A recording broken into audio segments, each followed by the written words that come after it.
Hello aspirant, मैं GS by एंडे के YouTube channel पे आपका फिर से एक बार स्वागत है। हम आ चुके हैं एक और नई वीडियो के साथ और इसमें हम क्या पढ़ाने वाले हैं आपको। तो इसमें हम एसएससी जीडी के 2021 के जो प्रीवियस ईयर क्वेश्चंस हैं वो करवाने वाले हैं, क्योंकि आपको पता है जीडी का एग्ज़ाम जो है बहुत पास है, हमारे ज़्यादा टाइम नहीं है हमारे पास। तो हम पिछले साल के जो भी क्वेश्चन है वो सारे के सारे प्रैक्टिस करके जाएंगे। ऐसे हमने प्रीवियस क्लासेस में और भी एग्जाम्स के सारे क्वेश्चंस करा रखे हैं, तो आप हम हमारे चैनल पर विजिट करके वो सारी चीज़ें आप देख सकते हो, क्वेश्चन भी देख सकते हो। ओके, तो बढ़ते हैं आगे। पहले मेरे बारे में बात कर लेते हैं। मेरा नाम है आकाश मदेशिया और मैंने सीजीएल क्वालिफाई किया हुआ और सीजीएल के थ्रू मैं अभी नौकरी में हूँ, ठीक है। और सीएचएसएल क्वालिफाई किया हुआ है, एसएससी जीडी भी क्वालिफाई किया हुआ है और सीडीएस मैंने 3 बार क्वालिफाई कर लिया है कि अभी रिसेंट जो एग्ज़ाम हुआ था उसमें भी मेरा नाम आया है, ठीक है। तो इस एक्सपीरियंस पे मैं आपको पढ़ा रहा हूँ जिससे आपको एग्ज़ाम निकालने में हेल्प हो। चलो, तो पहले क्वेश्चन से शुरू करते हैं, ठीक है। एक समबाहु त्रिभुज है, देख लो, पढ़ लो इसको। समबाहु त्रिभुज का मतलब ऐसे त्रिभुज जिसकी तीनों भुजाएं बराबर हो, ठीक है। तो समबाहु त्रिभुज बना लेते हैं, ठीक है।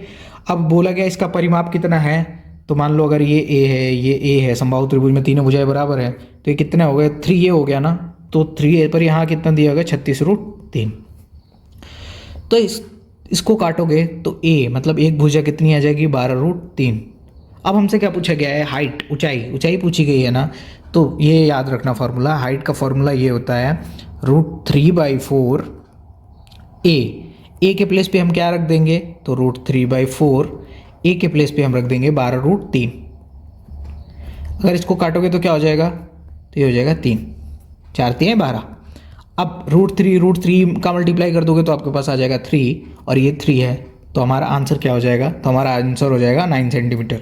बताओ क्वेश्चन समझ में आया कि नहीं। बहुत ही सिंपल सा क्वेश्चन है, आई होप कि आपको समझ में आ गया होगा। ओके, अगले सवाल पे चलते हैं। सवाल देखो, एक व्यक्ति 1600 मीटर लंबी सड़क को 4 मिनट में पार करता है। 1600 मीटर लंबी सड़क है, 4 मिनट में पार कर रहा है।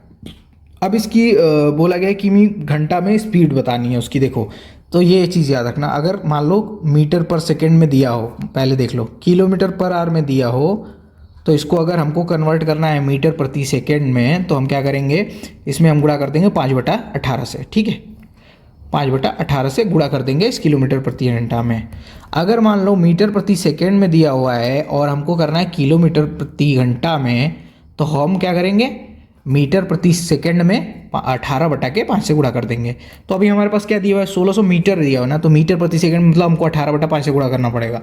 उससे पहले याद रखो कि मीटर पर सेकंड होता है ना, पर ये तो नंबर जो हमारे पास है ये 4 मिनट दिया गया है, तो 4 इसको सेकंड बनाते हैं। तो सेकंड बनाने के लिए 60 से गुणा करते हैं, क्योंकि 1 मिनट में 60 सेकंड। इसी के साथ अब हम इससे गुणा कर देंगे, क्योंकि हमको घंटे में चाहिए ना, किलोमीटर प्रति घंटे में चाहिए, तो इसमें हम गुणा कर देते हैं। तो इसमें हम गुणा कर देते हैं 18/5 से। अब इसको हम सॉल्व करते हैं, तो इससे सॉल्व कर लो। ये 0 से पहले 0, 6 से 3, ठीक है। 4 से काटोगे तो ये 40 आ जाएगा आपके पास। इस 5 से काटोगे तो ये हो जाएगा 8। तो इसका मल्टीप्लाई कर दोगे तो हमारे पास क्या आ जाएगा, 8 3 के 24, और ये क्या है, किलोमीटर प्रति घंटा।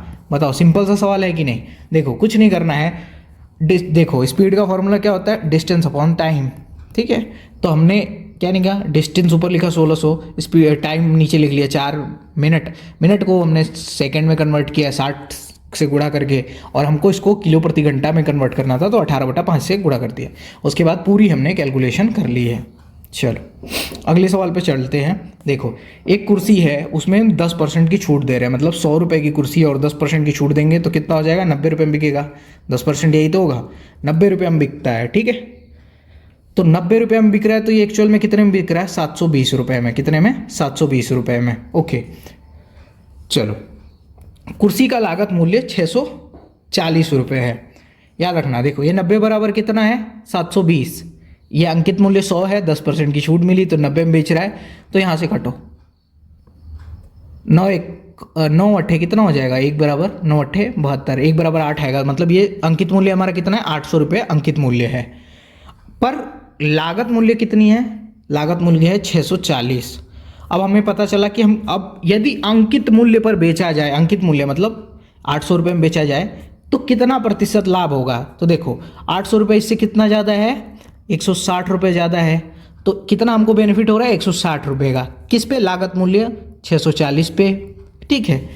अब परसेंट निकालना है तो हम 100 से मल्टीप्लाई करेंगे, कर देते हैं। इससे काट देते हैं हम इसको, 16 चौको 64, ये 4 आ गया। ठीक है, ऊपर अपने पास क्या बचा है, ऊपर अपने पास अभी 10 बचा है। अब इससे काट दो 2 से, तो ये 5 हो जाएगा, ये 5 हो जाएगा, तो हमारे पास 5 गुणे 5 हमारा बेनिफिट आ जाएगा 25%। बहुत ही सिंपल सा क्वेश्चन था, कुछ इसमें खास है नहीं। चलिए अगले सवाल पे मूव करते हैं। अगला सवाल बहुत ही सिंपल सा है, देख लो क्या दिया गया है, 12%। 12% दिया गया है तो सीधा हमको पता है कि हमको नीचे 100 लिखना है, ये आप बात याद रखना आप। ठीक है, 4% दिया गया मतलब कि 4/100, 7% दिया गया मतलब 7/100। उसके बाद दिया गया है 2 गुणे 10 के घात 6। 10 के घात 6 का मतलब क्या हुआ कि 10 को हम 6 बार गुणा करके लिखेंगे। 10 को हम जब 6 बार में गुणा करके लिखेंगे तो इधर 6 जीरो आ जाएगा। ठीक है, 3 3 6। अब काटो इस 2 से, 2 2 4 2 6, 2 2 4 2 6 गया। अब इसका गुणा कर लो। तो देखो जल्दी मैं समझाता हूँ, पहले बड़े बड़े नंबर का करो। 12 से 84 गुणे 4 दूनी 8, 8 आ गया ना। अब फटाक से करो, 8 चौको 32, सीधा क्या है 2। अब ऑप्शन ध्यान से देख लेना तुरंत, ऑप्शन में कौन से में लास्ट में 2 है, यही है ना, यही आंसर है। समझे, जल्दी करने की मैंने ट्रिक बताई जिसमें आपको दिख जाए कि हाँ यूनिट डिजिट 2 है। सिंपल बात है, आप इसको गुणा करोगे तो 8 चौको 32 2 आएगा, तो हमारा यही आंसर है। हम एग्जाम में ऐसे टाइम बचाते हैं बच्चों, ठीक है, समझे बात। चलो क्वेश्चन ना टफ समझ लो, क्योंकि ये क्वेश्चन आपका टाइम लेगा। ओके, ज़्यादा कुछ है नहीं पर टाइम लेगा। देखो क्या दिया गया है कि इतना आयाम का क्या है, घनाभ है, इसको पिघला के 35 सेंटीमीटर त्रिज्या वाला सिलेंडर में बदला जाता है। ठीक है, तो ये जो सिलेंडर है इसका वक्र पृष्ठीय क्षेत्रफल, मतलब अगर मान लो ऐसे सिलेंडर है, ठीक है, तो इसका ये वाला एरिया कर्व्ड वाला, ठीक है, तो इसका फॉर्मूला क्या होता है, इसका फॉर्मूला होता है 2πr/h। क्या होता है, 2πr/h। ये भूलना नहीं है आप लोग, ये फॉर्मूला हम यूज़ करेंगे। अब देखो कोई भी चीज़ हम पिघला के बनाते हैं ना, तो हम दोनों आयतन बराबर रहेगा, घनाभ का भी आयतन बराबर रहेगा और ये सिलेंडर का भी। तो घनाभ का आयतन निकालते हैं तो 112 गुणे 44 गुणे 125। ठीक है, अब देखो बेलन का आयतन क्या होता है, तो बेलन का आयतन होता है πr²h। तो इसकी वैल्यू रखते हैं, तो पाई की वैल्यू होती है 22/7। आर की वैल्यू हमारे पास आ जाएगी 35 गुणे 35 2 बार। ठीक है, r² है, और h हमको पता करना है। h पता चलेगा तभी तो हम इसमें फॉर्मूले में रखेंगे। तो अब काटो, 7 पंजे 35, 5 से ये गया तो 25, तो यहाँ भी बच गया 5, 5 से ये गया तो बच गया 7। इस 7 से काटोगे तो ये जाएगा 7 से कम 7, 7 छक्का 42, 16 बार में। चलो इधर का गया, बच गया एक 22, 22 को काट दो। तो 22 को जब काटोगे तो आ जाएगा हमारे पास, तो 22 को जब काटोगे तो हमारे पास आएगा 2, यहाँ पे 2 आ गया। समझे, इतनी बात आपको समझ में आ गई। ठीक है, तो 22 भी हमारा गया। तो h की वैल्यू हमारे पास क्या आ गई, 32। अब हमको चाहिए वक्र पृष्ठीय क्षेत्रफल, तो h इज इक्वल टू 32 है, तो हम फार्मूले पर रख देते 2, पाई की वैल्यू 22/7 गुणे r की वैल्यू हमारे पास 35 और h की वैल्यू हमारे पास 32। काटो, 7 पंजे 35, अब देखो 22 दूनी 44, 44 बचे 220, और 220 में हम क्या कर देंगे, 32 का गुणा कर देंगे, 32 का गुणा कर दो। तो 22 दूनी 44 को 4, 22 23 66, 66 4 70। ये हमारा आंसर है। क्या है, ये हमारा आंसर है। तो आई होप कि ये वाला क्वेश्चन समझ में आया होगा। अगले सवाल पे चलते हैं। इसकी वैल्यू पता करनी है, बहुत ही सिंपल सा क्वेश्चन है। ये तो क्वेश्चन बहुत मजाक में दे दिया होगा, ठीक है, सिंपल देख लो, यहीं मैं बता देता हूँ। देखो ये क्या हुआ, 4 छक्का 24 का है ना, तो फॉर्मूला आपको बॉडमास का याद होगा ना, बॉडमास। देखो बॉडमास क्या है, ब्रैकेट पहले तोड़ना, फिर ऑफ को हटाना, ऑफ का मतलब का, फिर डिवीज़न, फिर मल्टीप्लिकेशन, फिर एडिशन और सब्सट्रैक्शन। इसको हम अपने गांव में यूपीपीआर में से पढ़ते थे। पहले कोष्टक तोड़ देना, ठीक है, पहले कोष्टक तोड़ देंगे, ठीक, फिर ऐसे हम याद रखते थे, काक को पहले तोड़िए, ता पीछे 2 भाग, गुणा करो, धन जोड़ दो, ऋण को दियो घटाए, ऐसे याद रखते थे। तो गाँव वाले हो तो ऐसे याद रखना, ठीक है। चलो तो यहाँ पे देखो 24 हो गया, इसको 3 से अगर हम डिवाइड करेंगे तो क्या आएगा हमारे पास, 3 से डिवाइड करेंगे तो आएगा हमारे पास 4 आ जाएगा, और 6 का गुणा कर दोगे 4 और 6 का, तो हमारे पास आ जाएगा इधर 24। ठीक है, 5 और 4 का गुणा कर दोगे तो हमारे पास आ जाएगा 20। इतनी बात आप समझे। चलो तो यहाँ से सॉल्व करते हैं। 45 - 3 गुड़े अंदर ही अंदर करो। ये कोष्टक में क्या है 24 प्लस यहाँ क्या आ जाएगा 24 माइनस 20 और बाहर क्या है +6। चलो अब देखो 45 माइनस 3 है ना गुड़े, अब इन अंदर अंदर सॉल्व कर लो इनको, तो क्या आ जाएगा 24 दूनी 48, 48 में से 20 जाएगा तो 28, तो ये ब्रैकेट अब तोड़ दो 28 और +6। अब फिर से देखो पहले क्या करेंगे हम गुणा करेंगे, तो 45 यहाँ पे क्या हो जाएगा 45 माइनस 28 दिया 84 +6, तो इन दोनों को प्लस कर दो और फिर इसको घटा दो, तो 51 माइनस 84 हमारे पास क्या आ जाएगा -33। ये बहुत ही सिंपल सा C option is the correct answer. अगले सवाल पे चलें। देखो सवाल थोड़े टफ होंगे, आपको मेहनत लगेगी क्योंकि नौकरी पाना है ना। जब हम ऑफिस जाते हैं मस्त आराम से आते हैं, महीने की सैलरी आती है तो इतना सुकून रहता है ना भाई, तो वो सुख पाना है आपको, तो फिर आपको थोड़ा जूझना पड़ेगा, तो फिर मेरे साथ लगे रहो। चलो 36 मीटर जूट बेचने पर एक दुकानदार को 12 मीटर जूट के विक्रय मूल्य के बराबर फायदा होता है। देखो 36 को बेचता है, सेलिंग प्राइस मतलब विक्रय मूल्य, सेलिंग प्राइस हम लिखते हैं SP, ठीक है। 36 को अगर बेचता है तो उसको क्या क्या क्या मिलता है, तो देखो पहले 36 की CP मिलती होगी, CP मतलब क्रय मूल्य, तो इनका मिलता ही होगा।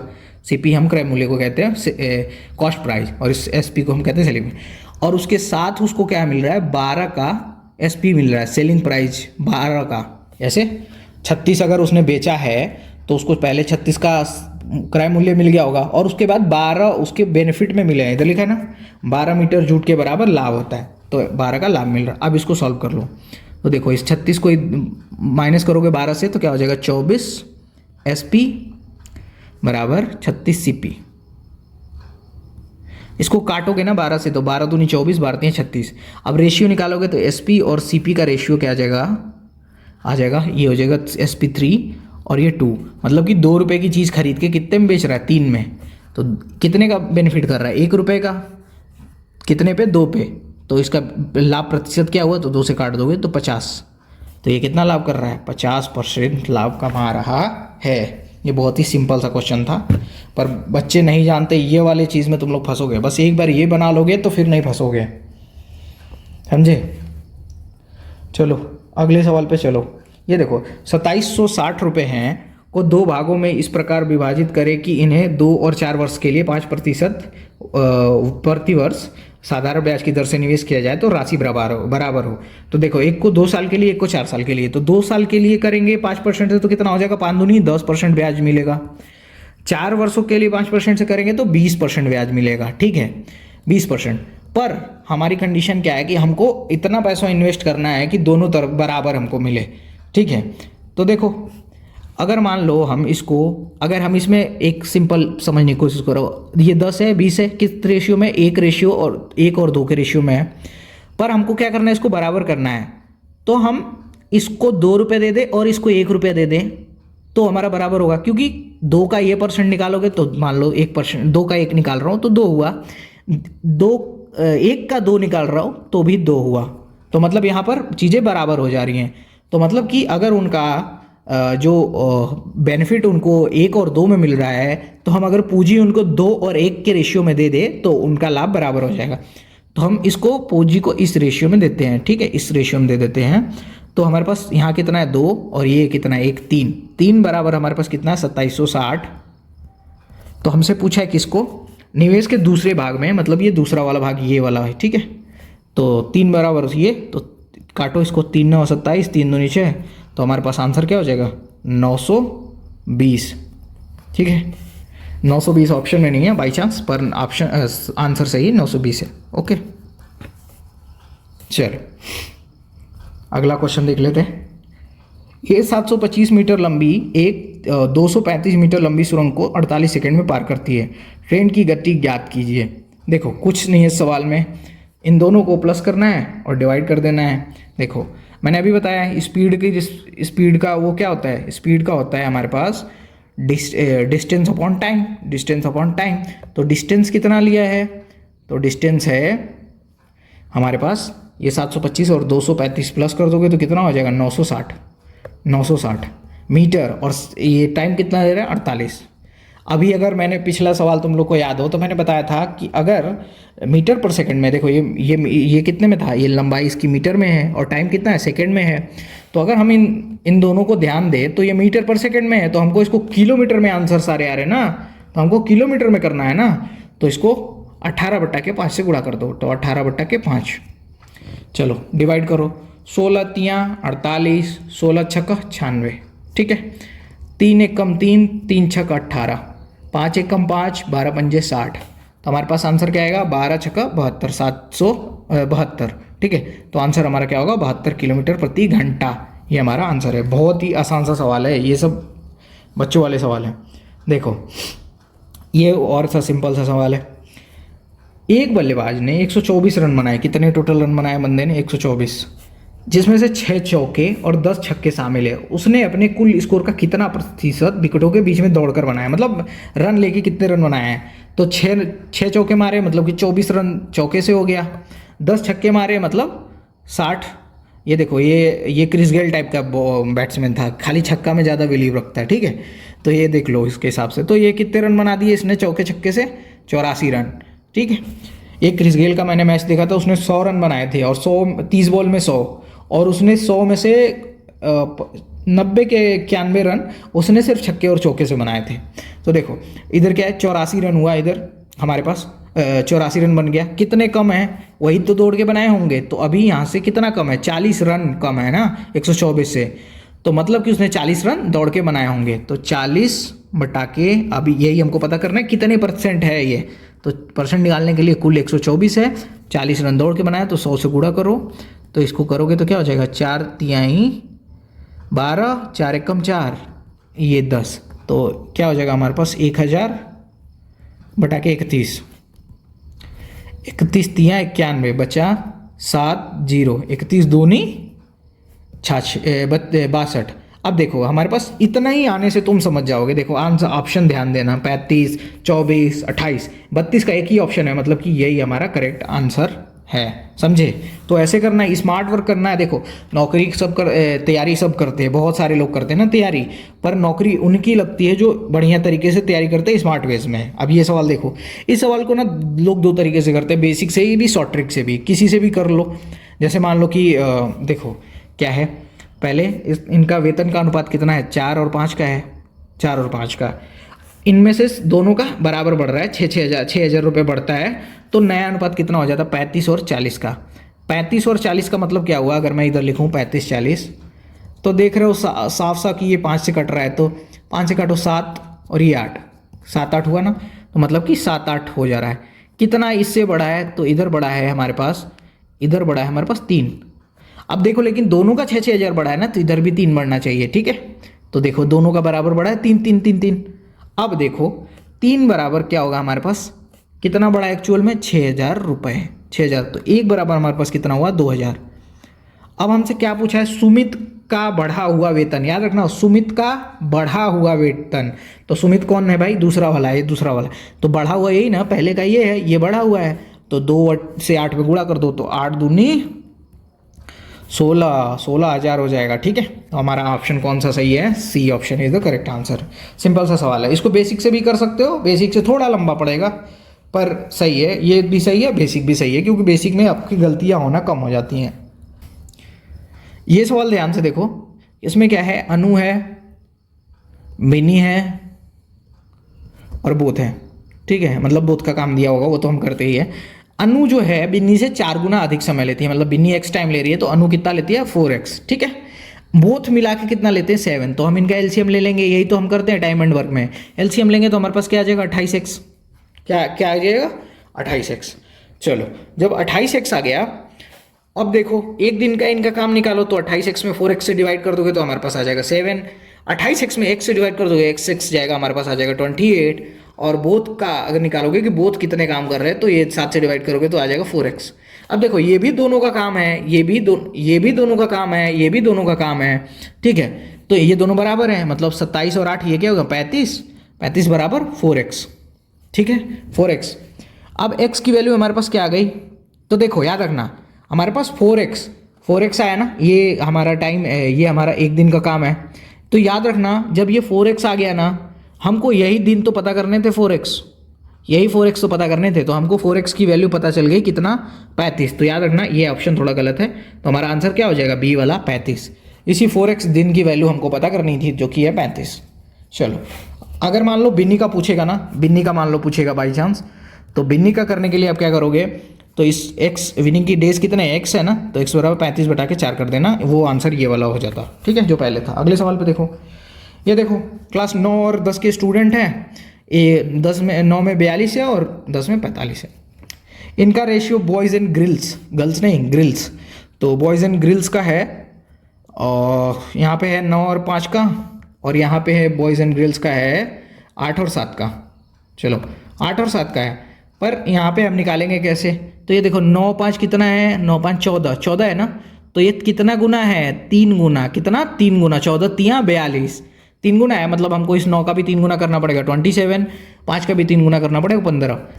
ऐसे ही इनका कर देंगे 8 7 कितना हो गया 15, और ये कितना है 3 गुना 45, तो इसका करोगे तो 8 3 के 24, और इसका करोगे तो 7 3 के 21।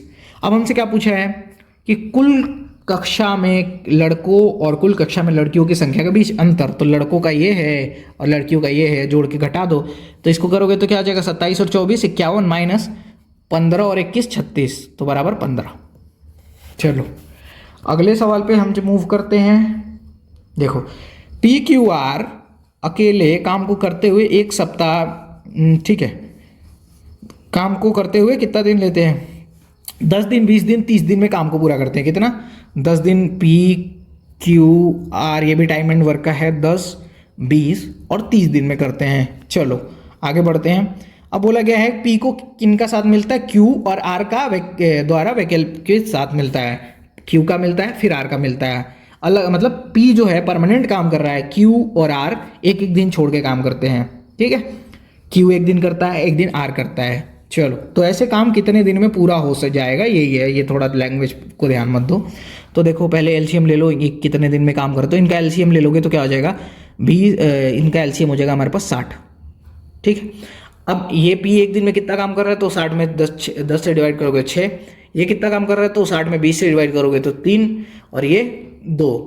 ठीक है, अब मान लो P जो है डेली काम कर रहा है, और फिर एक दिन Q आता है, फिर उस अगले दिन P तो कर ही रहा है, और ये 2 अलग से आ जाता है, मतलब कि P तो हमेशा कर रहा है और ये लोग अल्टरनेट आते हैं। तो एक दिन में पहले दिन कितना काम हुआ 9, दूसरे दिन कितना काम हुआ 8, तो 2 दिन मान लो ये 1 है और ये 2 दिन में कितने काम हो गए 17, कितना काम हो गया 17, 2 दिन में 17 काम हो गए। अगर हम इसमें 3 से गुणा कर दें तो क्या हो गया 6 दिन, और काम में 3 से गुणा कर दे तो क्या हो जाएगा 51 काम हो जाएगा। टोटल काम कितना है हमारे पास, तो टोटल काम इधर देख लो, यहाँ से 60 काम है, तो 51 हो गया, तो हमारे पास बचा कितना 9, कितना बचा 9 काम बचा।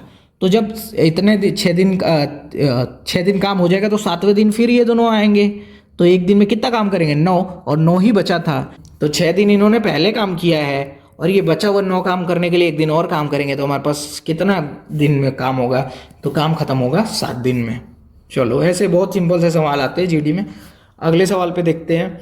10% की हानि और 11% हानि में परिवर्तन हो जाती है जब विक्रय मूल्य 105 रुपये बढ़ती है। देखो पहले 10% के लॉस में था, -10% में, अभी क्या हो गया वो +10% में हो गया है, 11% में हो गया है। ठीक है, 11% में, मतलब कितना बढ़ गया इसका, तो पहले -10% था, अभी 11% ऊपर है। पहले क्या बोलते हैं माइनस में था 10%, अभी 11% ऊपर है, मतलब डिफरेंस इनका कितना हुआ, तो डिफरेंट हो गया इनका 10% प्लस, और ये पहले माइनस में था 10%, तो 10 ये और 11 ये, कितना हो गया 21%। तो एक्चुअल में कितना बढ़ा है 105, तो 1 बराबर कितना हुआ 5। तो वस्तु की लागत मूल्य, बहुत सिंपल सा क्वेश्चन होता है, 100 निकालेंगे क्योंकि परसेंट में, बहुत ही सिंपल सा क्वेश्चन होता है, तो 100 बराबर 500। अगले सवाल को देख लो। वह सबसे बड़ी संख्या ज्ञात कीजिए जिसमें 3 9 8 4 3 7 और इस 5 4 2 5 को विभाजित करने पर 7 12 और 2 शेष बची। बहुत सिंपल क्वेश्चन है, ठीक है, इसमें बहुत ज़्यादा दिमाग नहीं लगाना। देखो क्या है, पहले तो काम करना, ये जो जो क्रमशः दिया है ना इनको माइनस करो, इसमें से इस 12 को इसमें से माइनस करो और 2 में इसमें, तो जब 398 में से 7 माइनस करोगे तो 391 बचेगा, 437 में से 12 माइनस करोगे तो 425 बचेगा, और 5425 में से 2 माइनस करोगे तो 5423 बचेगा। अगर तुम्हारा दिमाग नहीं होगा ना, तुम लगोगे एक एक HCF निकालने। मैं बताता हूँ क्या करना, सिंपल इनका डिफरेंस निकालो। इनका जब डिफरेंस निकालोगे तो क्या आएगा, 34 आएगा। क्या आएगा, 34। HCF में क्या होता है, HCF सबसे छोटा नंबर होता है जो इनको डिवाइड करता है, सबसे छोटा नंबर, कॉमन, जो सबसे छोटा कॉमन फैक्टर होता है। ठीक है, अब देखो यहाँ 34 है तो तुम समझ जाओगे कि 34 से ज़्यादा तो नहीं होगा, क्योंकि यहाँ सिर्फ 34 ही है। 34 से ज़्यादा तो HCF नहीं आएगा इनका। अब ऑप्शन में तुम देख लो, यहाँ 11 है, यहाँ 15 है, यहाँ 17 है, कौन सा ऑप्शन तुम 34 को डिवाइड कर रहा है, तो ये 17 डिवाइड कर रहा है, यही आंसर है। ऐसे IQ से क्वेश्चन सॉल्व होते हैं एग्जाम में, ऐसे सॉल्व करना बच्चों आप लोग। ठीक है, तो आंसर इसका क्या हो गया, 17। अगले सवाल पे मूव करो। यदि दो संख्याओं का औसत कितना है, 13, मतलब कि दो संख्या है A + B, इनका औसत कितना है, 13, तो A + B बराबर क्या हो गया हमारे पास, 26 हो गया। इनका प्रोडक्ट का वर्गमूल है, मतलब प्रोडक्ट मतलब मल्टीप्लाई, इनका वर्गमूल कितना है, 12, तो ए बी हमारे पास कितना हो जाएगा, जब हम इनका वर्ग कर देंगे तो 144 आ जाएगा ना। ये रूट हटाने के लिए इधर स्क्वायर करेंगे तो ऐसे, ठीक है, तो ये हमारे पास 144 आ जाएगा। अब हमको कुछ ऐसा सोचना है, इनके बीच का अंतर पूछा है तो हम इन नंबर को गेस कर लेंगे एग्जाम में जल्दी से। तो गेस करते हैं कि उनका गुणा 144 हो और योग इतना हो, तो क्या होगा, 18 गुणे 8, ऐसा कुछ हो पा रहा है। तो 18 और 8 26, और 18 बटे 144, तो हमारी संख्याएं क्या है, एक संख्या 18 है, एक संख्या 8 है। अंतर पूछा है तो अंतर हमारे पास 10, ऑप्शन ए। अगले सवाल पे देखो, ये देखो ध्यान देना, 10 अवलोकनों का औसत कितना है, 46 है। बाद में पता चला कि 142 के स्थान पर 42 के रूप में अवलोकन छूट गया था, सही औसत है। देखो 142 लिखना था पर हमने क्या लिखा वहाँ पे, 42, क्या लिखा, 42। कितना गलत लिख दिया हमने, 100 लिख दिया ना, 100 गलत लिख दिया। और 10 अवलोकन है, कितने हैं, 10, मतलब कि 100 अगर हमारे पास ये हमने लिखे होते तो ये 100 जो है 10 में बराबर बराबर बढ़ता, तब तो हमारा औसत आता। ठीक है, तो 100 को 10 लोगों में बराबर बांट दो तो यहाँ पर सबके हिस्से में कितना आएगा, 10 10 10, ऐसे करके डॉट डॉट। ठीक है, ठीक है, तो मतलब कि सबको 10 10 10 10 एक्स्ट्रा मिलते हैं। तो जो हमारा अभी 46 औसत आया है उसमें हम 10 और प्लस कर देंगे और हमारा ऑप्शन क्या आता है, हमारा ये जो औसत होता वो 56 पहले होना चाहिए था, करेक्ट।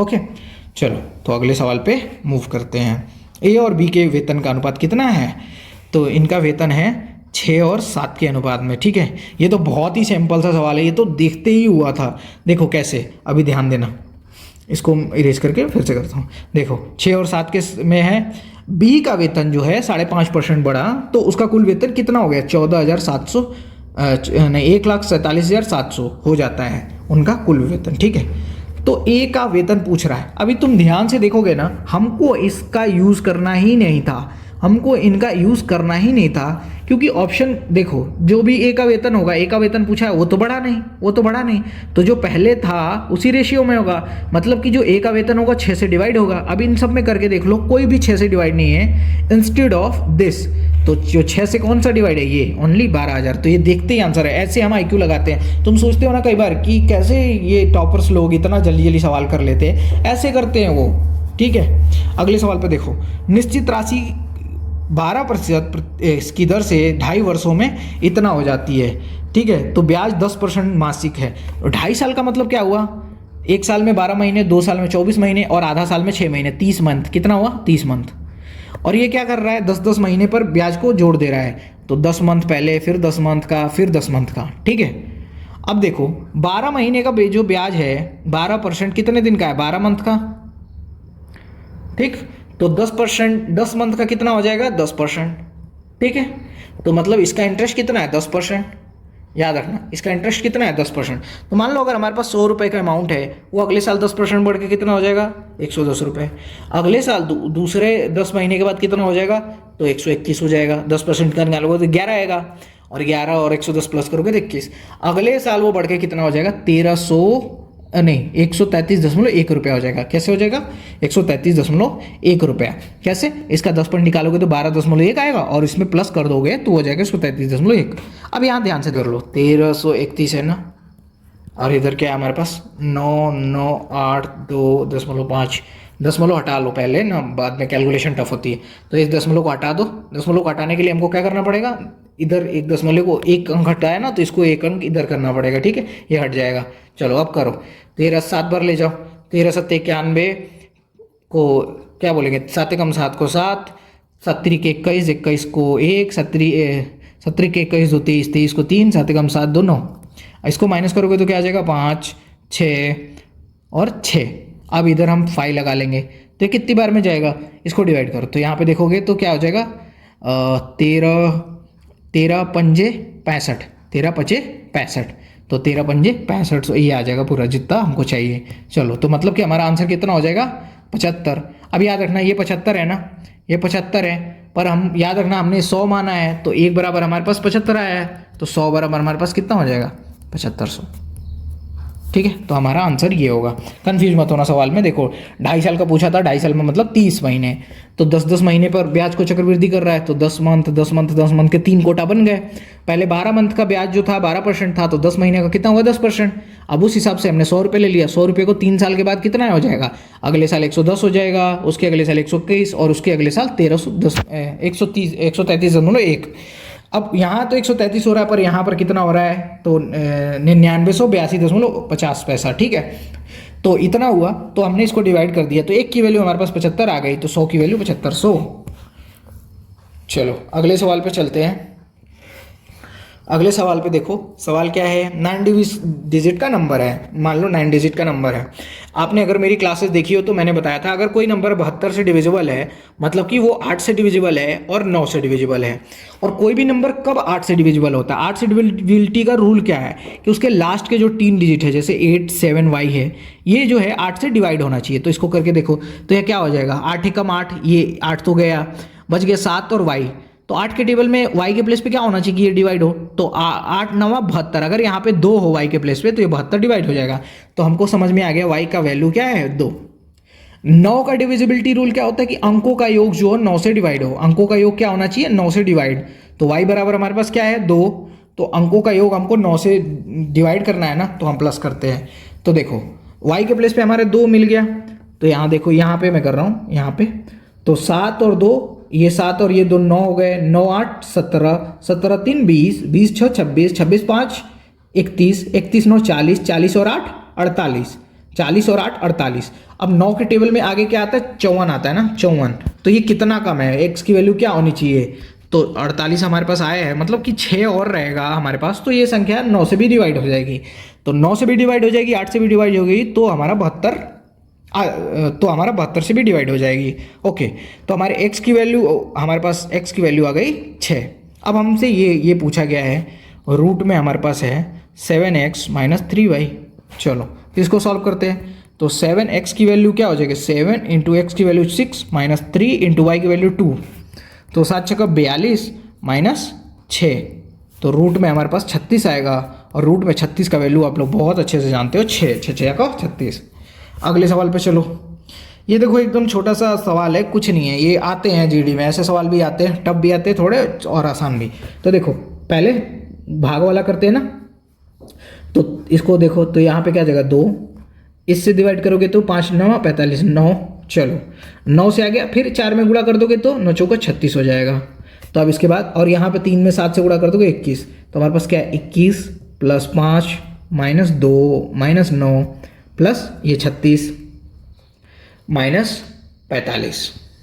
चलो अब यहाँ पे घटाना शुरू करो, तो हमारे पास देखो, यहाँ से माइनस करो, तो यहाँ पे करोगे तो देखो, यहाँ पे 36 में से 45 माइनस करोगे तो नहीं होगा ना, ये माइनस में अभी भी रह जाएगा। तो एक बार हम प्लस कर लेते, फिर माइनस कर देते सबको, तो 21 5 26 26 और 36 62, कितना 62, और 62 में से 9 2 11, 11 और 45 55 56, तो ये हो गया हमारे पास, माइनस करोगे तो हमारा आंसर 6 आ जाएगा, ये हमारा आंसर है।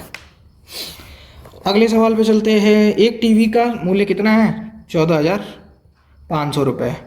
दिवाली सेल के दौरान उसकी रेट घट के कितनी हो गई, 11,890 रुपये।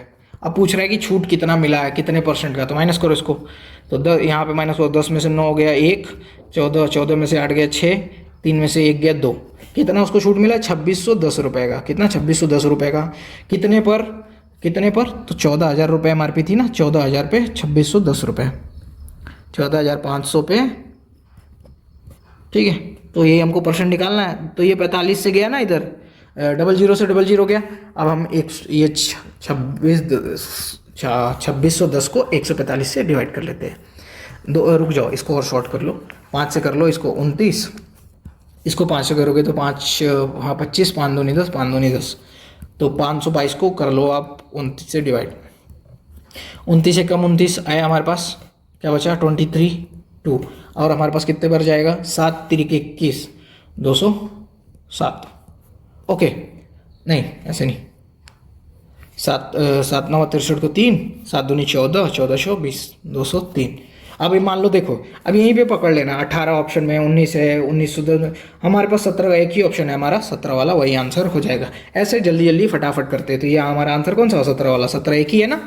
चलो अगले सवाल पे देखो, एक दुकानदार ने एक वस्तु को 20% के लाभ पर बेचा, इसे मूल लागत से 20% पर कम पर खरीदा। मान लो कोई 100 रुपये की 100x की चीज़ है, इसको हम x लेके क्यों कर रहे हैं, क्योंकि देखो यहाँ 10 रुपये घटा रहा है ना, अगर ये परसेंट पे घटाता ना हम नहीं लेते x वैक्स, पर यहाँ 10 रुपये घटा रहा है, इसलिए हमको पूरी वैल्यू में x माननी पड़ेगी, ये बात याद रखना।